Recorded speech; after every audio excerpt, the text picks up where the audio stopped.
Olá, pessoal! Estamos de volta para continuar nosso assunto que aborda as considerações fisiológicas e ecológicas da fotossíntese. Hoje vamos falar um pouco sobre as diferenças entre as espécies de metabolismo C3 e as espécies de metabolismo C4. Caso você queira aprofundar um pouco mais sobre o tema, você pode assistir uma de nossas aulas na qual a gente aborda mais especificamente esse metabolismo C3 e metabolismo C4, também disponíveis para que vocês possam assisti-la, ok? Bom, o que a gente observa inicialmente em relação a essa diferença dessas espécies? Além das diferenças já apontadas, das enzimas, ambas possuem a rubisco, não é isso? Que é a ribulose 1,5-bifosfato carboxilase e oxigenase, o ciclo de Calvin. Porém, a enzima que fixa CO2 na espécie C4 é a pepcase, se vocês lembram bem, que é a fosfenolpiruvato carboxilase, que, ao contrário da rubisco, é apenas carboxilase. A rubisco opera também como oxigenase e a consequência disso é a fotorrespiração, né? Todos esses temas já foram abordados de forma mais específica, mais específicas por nós nas aulas anteriores, ok? Bom, essas diferenças dessas enzimas, né, pelo fato da peptidase ter alta afinidade pelo CO2 como substrato, e a rubisco tem afinidade pelo CO2 e pelo oxigênio, né, o que leva à fotorrespiração, isso traduz em algumas diferenças em relação à assimilação líquida em função da concentração, que é justamente este gráfico aqui nos mostra.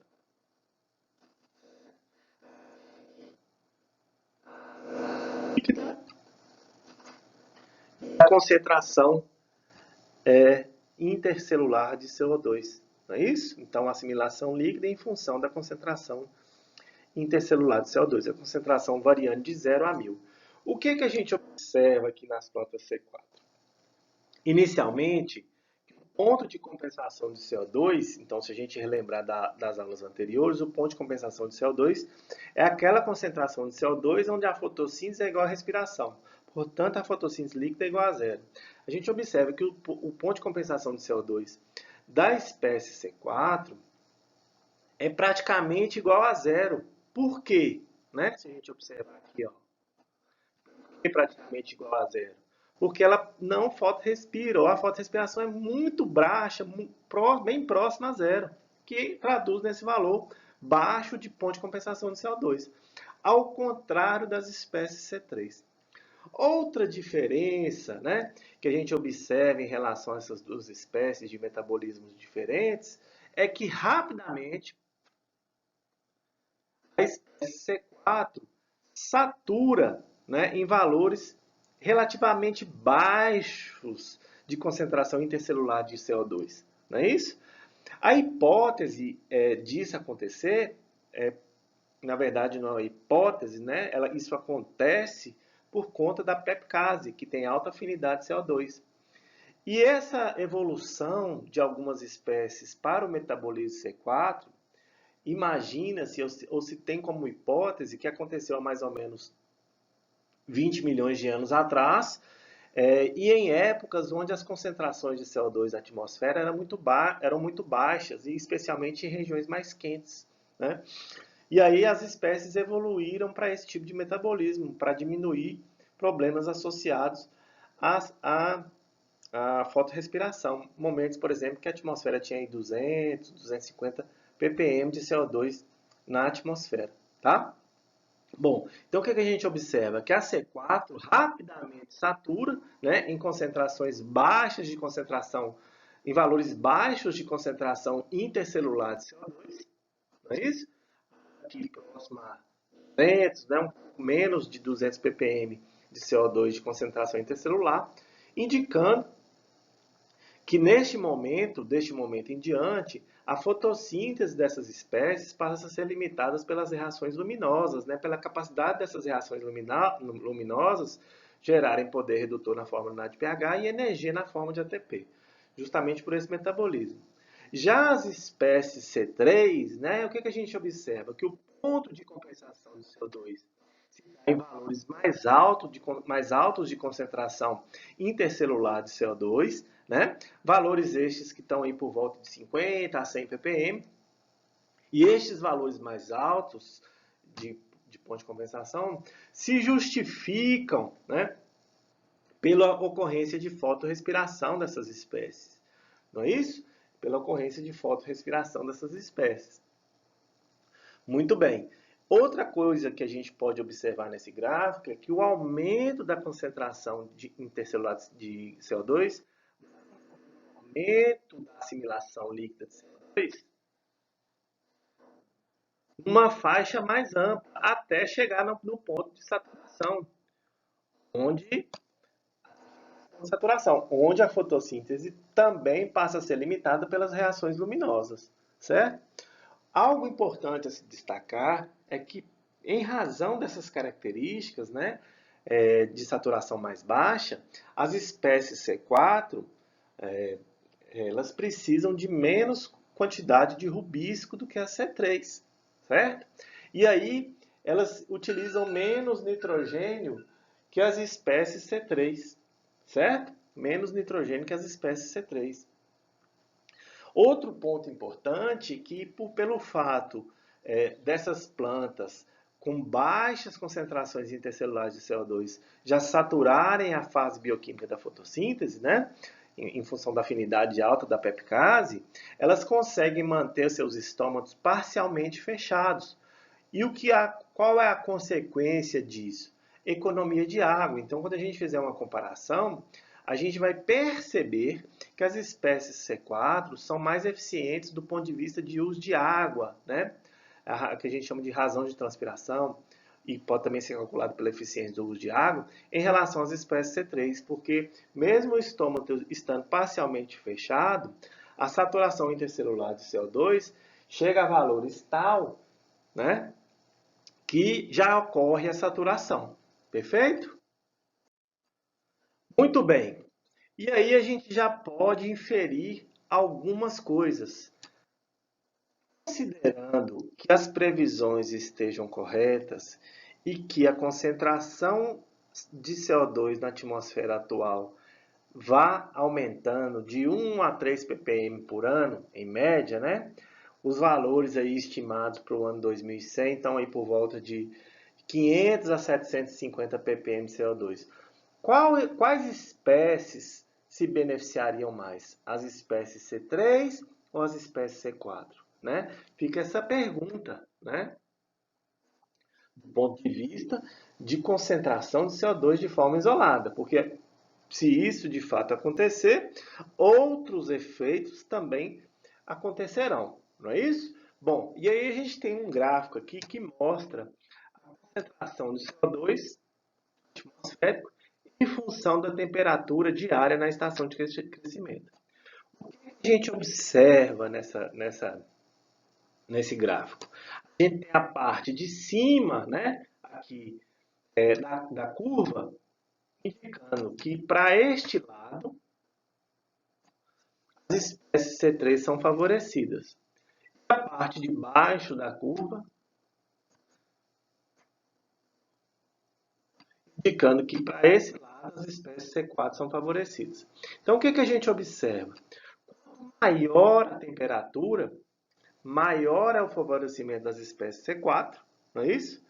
E para que as espécies C3 sejam favorecidas em temperaturas mais elevadas, a concentração atmosférica de CO2 deve ser mais elevada ainda, justamente pelos motivos que mencionamos anteriormente. Não é isso? Então, considerando que não haja aumento de temperatura, vamos pensar numa região aí com temperatura média de 20 graus. Vamos observar que nesta região, não é isso? Concentrações de CO2 atmosférico acima de 300 ppm, elas são favoráveis à espécie C3, não é mesmo? Está numa região onde a temperatura diária da estação de crescimento está aí em média 25 graus. Esse aqui, valores próximos aí a 400 ppm, que é o valor atual, elas vão favorecer a espécie C3, não é mesmo? E isso também tem influência de época do ano, né? Principalmente quando você se distancia do Equador, né? Onde, movimentando ou se distanciando do Equador, a tendência é que a temperatura média daquele local seja menor. E as diferenças das estações do ano sejam mais visíveis, não é mesmo? Então pode ter um verão muito quente, né? Com temperaturas aí 30 graus ou mais, e aí a concentração de CO2 atmosférico para favorecer C3, espécie C3, teria que ser muito elevada. Por outro lado, pode ter um inverno mais ameno, né? Temperaturas aí 18 graus, 15 graus, onde a concentração da atmosfera na condição atual, que está por volta dos 400 ppm, seria suficiente para favorecer as espécies C3. Por isso que é importante deixar claro que, né, na verdade, não existe espécie melhor. Existe entender a fisiologia da planta, conhecer aquela espécie, para saber qual o melhor local ou melhor época do ano para o plantio dela. Tá certo? Bom, outro grupo de espécies também que a gente já comentou, já falamos sobre o metabolismo dela, né? Dessas espécies, nas aulas anteriores, são as espécies CAN ou espécies MAC, né? Que as espécies que apresentam metabolismo ácido das crassuláceas. Então, se vocês lembrarem bem, né? Essas espécies, elas têm padrão da atividade estomática invertido. Como assim? As espécies C3 e C4 têm a abertura dos estômatos regulada pela luz azul e os estômatos se abrem durante o dia e se fecham durante a noite. No caso das espécies de metabolismo ácido das crassuláceas, né, ou espécies CAN, o padrão de abertura ou padrão de atividade estomática é invertido. Portanto, essas plantas, como estratégia para a economia de água, elas tendem ou abrem os estômatos durante a noite, então elas diminuem a resistência estomática, né, durante a noite ou aumentam a condutividade estomática durante a noite, como estratégia para a economia de água. Óbvio que estratégia para a economia de água é essa. À noite é mais fresco, portanto, a diferença de pressão de vapor, né, ou a diferença de potencial entre a folha e a atmosfera, ela é reduzida e, portanto, a planta transpira menos à noite. Lembrando que a transpiração ou a perda de água das plantas para a atmosfera se dá principalmente pelos estômatos, não é mesmo? Se a gente lembrar lá da parte de metabolismo e da parte de relações hídricas, né? Muito bem. Um limitante ou uma restrição fotossintética dessas espécies é a capacidade de armazenamento de malato. Elas armazenam malato durante a noite. Então, o que vai acontecer para a gente lembrar? O CO2 ele é fixado pela pepcase, né, que é fosfenolpiruvato carboxilase, numa molécula de PEP, que é o fosfenolpiruvato, que é convertido ao oxalacetato, em sequência malato. Esse malato, então, é acumulado no vacúolo durante toda a noite. Tem um limite de acúmulo, né?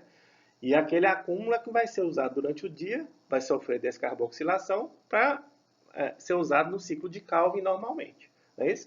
Mas tem um limite, então isso é uma restrição fotossintética. Né? Aqui embaixo, né, a gente tem as figuras, né, mostrando a evaporação de água, mudança estomática, a assimilação de CO2 em função das horas do dia. Nos períodos de escuro,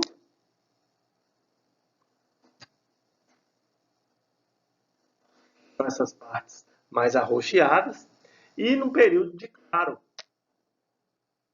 da presença de luz, que é essa parte mais amarelada. O que a gente observa nesses três gráficos? É importante salientar que estes dados foram dados coletados da Opuntia ficus indica, que é uma espécie muito conhecida aqui por nós, que é a palma forrageira. Tem sido utilizada como fonte de alimentação animal, como forragem animal, para a manutenção dos rebanhos, né? Especialmente nas regiões áridas e semiáridas.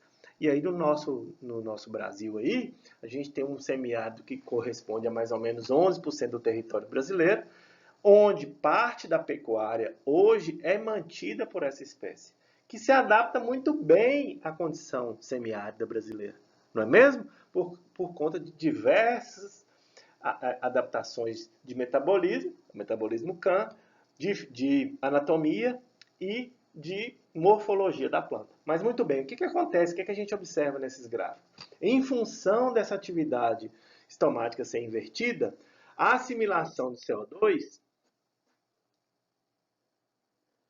depende dos estômatos abertos, ocorre no período escuro. E quando os estômatos estão abertos para que o CO2 possa se difundir até as células do mesófilo dessas espécies, neste momento que vai ocorrer evaporação ou transpiração. Vejam aqui.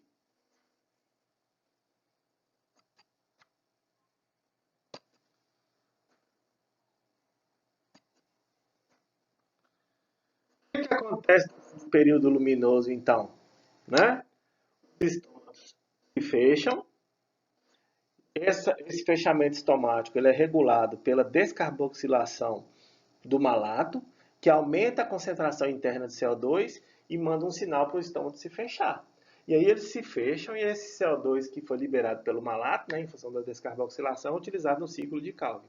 Então, este aumento da resistência estomática reduz praticamente a zero a transpiração e praticamente a zero a condutância estomática, né? Então isso é uma adaptação de economia de água, né?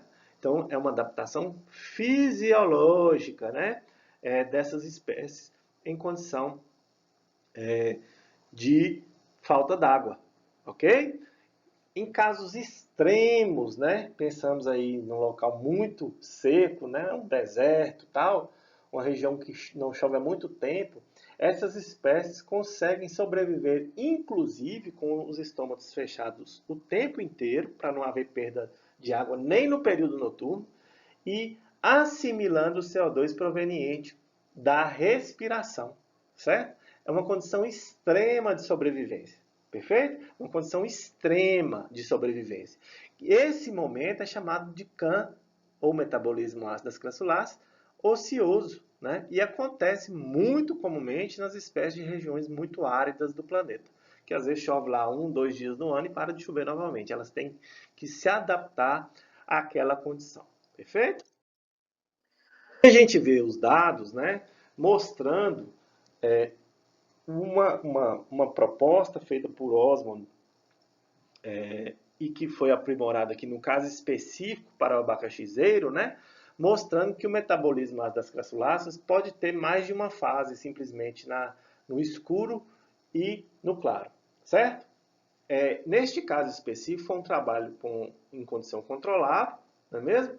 Mostrando a assimilação das trocas gasosas do dia, né? Separando período noturno e período diurno. Existe uma proposta que foi feita no ano de 1978 que fala que o metabolismo crassular de algumas plantas possui 4 fases. Uma fase de assimilação noturna, que é conhecida como fase 1. Então a gente vê nesse gráfico aqui, essas bolinhas aqui sem preenchimento, indicam que está havendo troca gasosa de CO2, né? Então tá tendo assimilação ou fixação de CO2, não é isso? Nessa fase 1 noturna. Quando a luz aparece, aqui pode ser o nascimento, né, o nascer do sol, né, ou em condição controlada, quando se acende a luz do ambiente, não é mesmo? Existe uma fase de transição, assimilação reduzida. O que está acontecendo aqui? Os estômatos estão fechados. E nessa fase 1, o que está acontecendo aqui? A epicase está incorporando o CO2 na fosfenolpiruvato, no fosfenolpiruvato, formando malato, formando um pool de malato. Quando chega a luz do dia, né, esse malato começa a ser descarboxilado, que é a fase 2, e manda o sinal para o estômago fechar.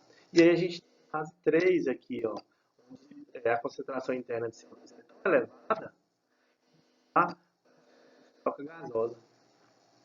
Embora haja oxigênio. Não é mesmo? O que está acontecendo aqui? Fase fotoquímica da fotossíntese. Estão lembrados? Produto da fase fotoquímica da fotossíntese. Bom, a partir do momento, então, que esse malato vai sendo consumido, a gente diz que o pool de malato vai sendo reduzido. Existe um limite, obviamente, né? Nessa condição. O que acontece aqui agora? A concentração interna de CO2, intercelular de CO2 diminui e, portanto, os estômatos começam a se abrir. E aí começa a ter fixação aqui na fase 4, que é a tarde, né? O final do dia. A tarde para o final do dia. Não é mesmo? Então tem fotossíntese aqui na fase 4. Aqui opera então a rubisco. Né? Então esse é o padrão de 4 fases de assimilação de CO2 de algumas espécies CAN. Se vocês observarem esse gráfico aqui, ó, mostra CO2 com os pontinhos e a transpiração, pontinhos vermelhos, à noite.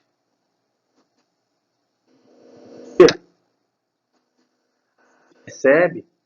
A transpiração e a assimilação ou fixação do CO2 tem padrão muito parecido, né?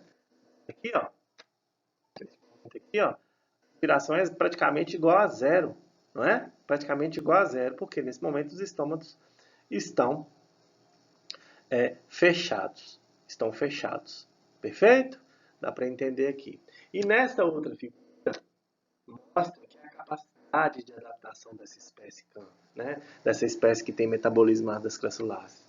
Aqui é um trabalho que mostra a fixação ou a troca líquida de CO2, né? Sendo que em verde a gente tem a fixação de CO2 noturna e em branquinho aqui, essa bolinha branca, são diurna, né? Aqui são sem estresse hídrico, seguida por uma condição de estresse hídrico que durou aproximadamente 25 dias, seguida depois por uma condição bem irrigada. O que a gente observa? Olha que interessante a adaptação dessas plantas, né? Olha que interessante que é. Quando ela está bem irrigada, que é a primeira fase aqui, ó, do trabalho, as assimilações tanto de CO2, tanto diurna quanto noturna, são praticamente iguais. Uma vez que a planta começa a entrar em estresse hídrico, ocorre uma queda brusca da assimilação diurna. O que está acontecendo aqui? Os estômatos ficam fechados praticamente durante o dia todo. Entretanto, a assimilação noturna se mantém até um pouco acima daquela observada inicialmente. Com a permanência do estresse hídrico, a tendência, né, da planta aqui no caso, a tendência é a redução da assimilação noturna também. Porém, quando a planta volta a ser irrigada aqui, ó, no 25º dia, os valores iniciais de assimilação do CO2 diurna e noturna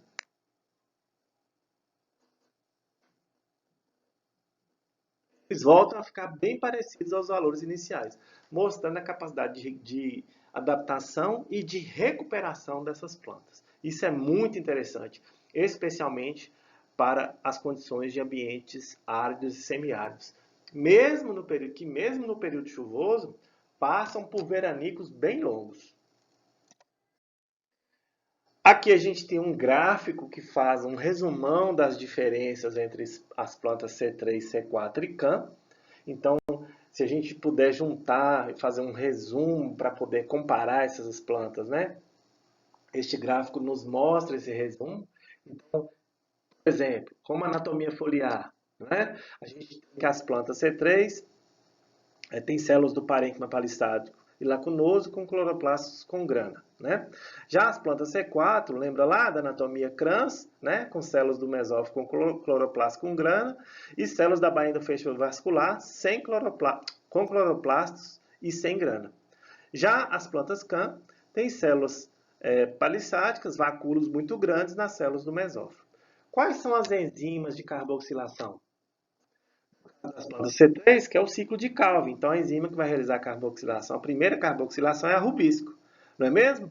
Já nas plantas C4, a gente tem a pepcase e a rubisco. Porém, existe uma separação espacial, que a gente fala, né? De espaço, né? De distância. A pepcase, no caso das plantas C4, está restrita, ou mais comum, nas células mesofílicas. E a rubisco está ali confinada, entre aspas, nas células da bainha do feixe vascular. Para quê? Mecanismo de redução ou de praticamente eliminação de fotorrespiração, evitando assim o contato da rubisco com concentrações elevadas de oxigênio. Né?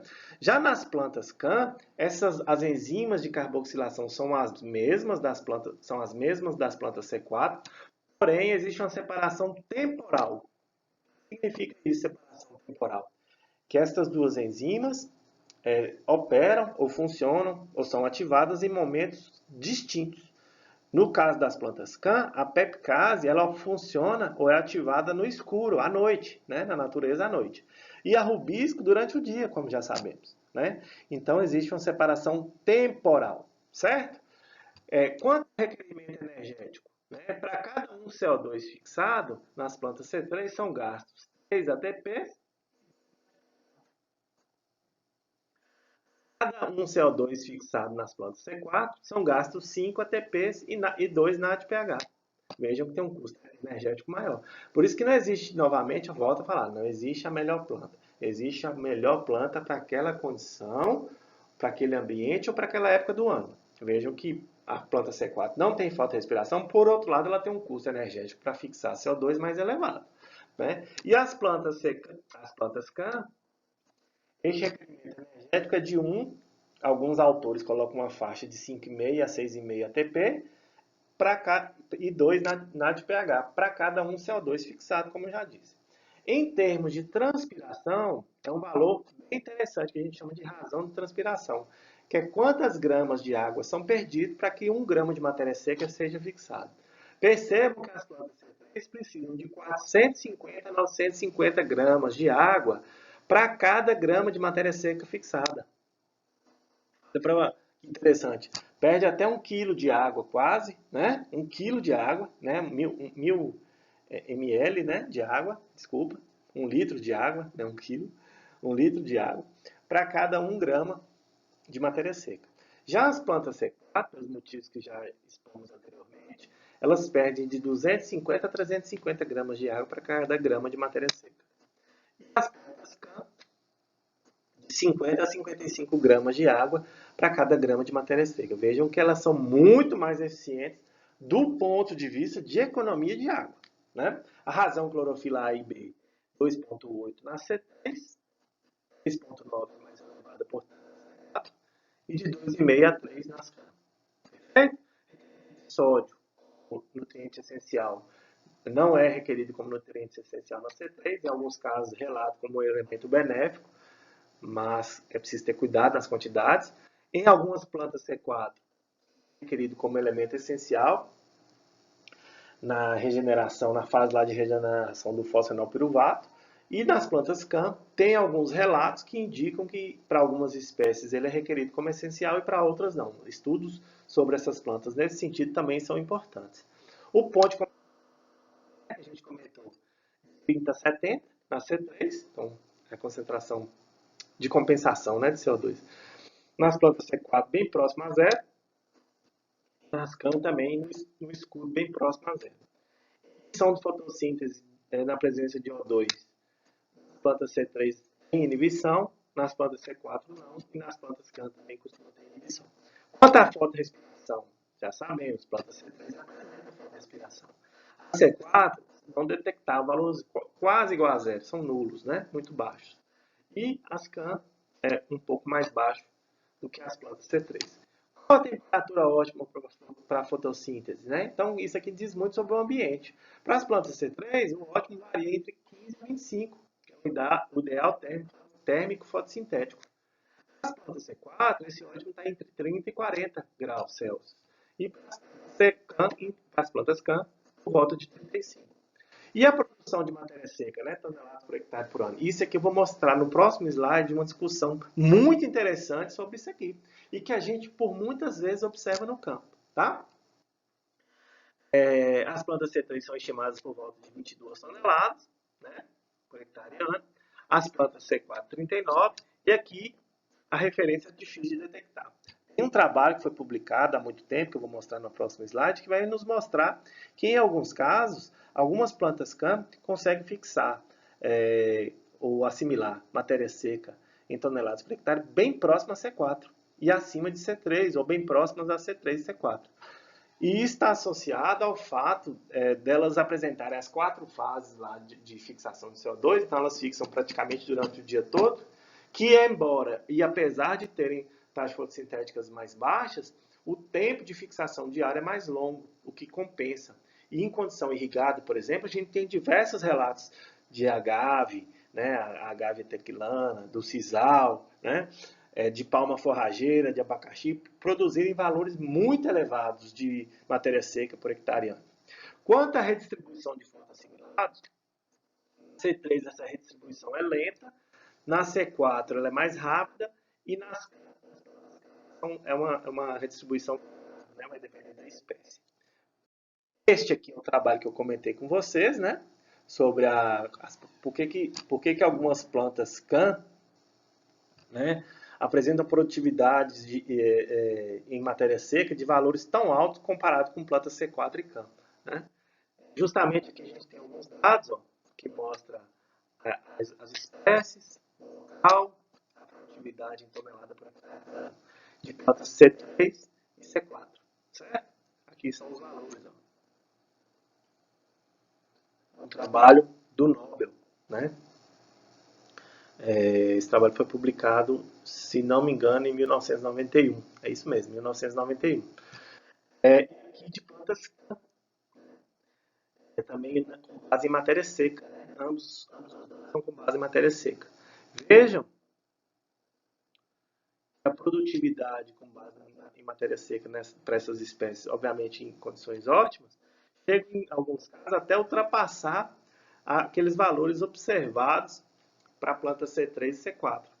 Por que isso acontece? Né? Qual o motivo disso acontecer? A gente já explicou. Embora as taxas de fotossintéticas das espécies C3 e C4, mesmo em condições ótimas, serem mais elevadas do que as plantas CAN, pelo fato dela ter as 4 fases ali que a gente explicou muito bem nos slides anteriores, ela tem uma fixação diária, né? Aí pensando em valores acumulados por dia, bem próximo, o que leva a uma produção muito elevada. Daí as explicações, né? Quando a gente vê, aqui é um exemplo aqui comparando a cana-de-açúcar, né? Do ponto de vista de produção de matérias secas, chegam às vezes até se aproximar. Daí as explicações de se observar valores de produção de matéria seca por hectare bem elevados. Outro ponto também a ser levado em consideração é que muitas vezes as espécies CAN toleram valores de índice de área foliar muito elevados em comparação a essas espécies. Por exemplo, o ótimo de valor de índice de área foliar, que é a área de folha dividido por quanto essa folha ocupa em metro quadrado de solo, é uma unidade adimensional, o índice de área foliar ótimo para as plantas C3 e C4 gira em torno de 3 a 4, quer dizer o quê? Que tem para cada metro quadrado de solo, tem 3 a 4 metros quadrados de folha. No caso das plantas CAN, o que a gente observa é que às vezes os ótimos estão próximos aí a 6, 7, às vezes até mais em algumas espécies. Ok? Muito bem. Nossa aula termina aqui e até o nosso próximo assunto.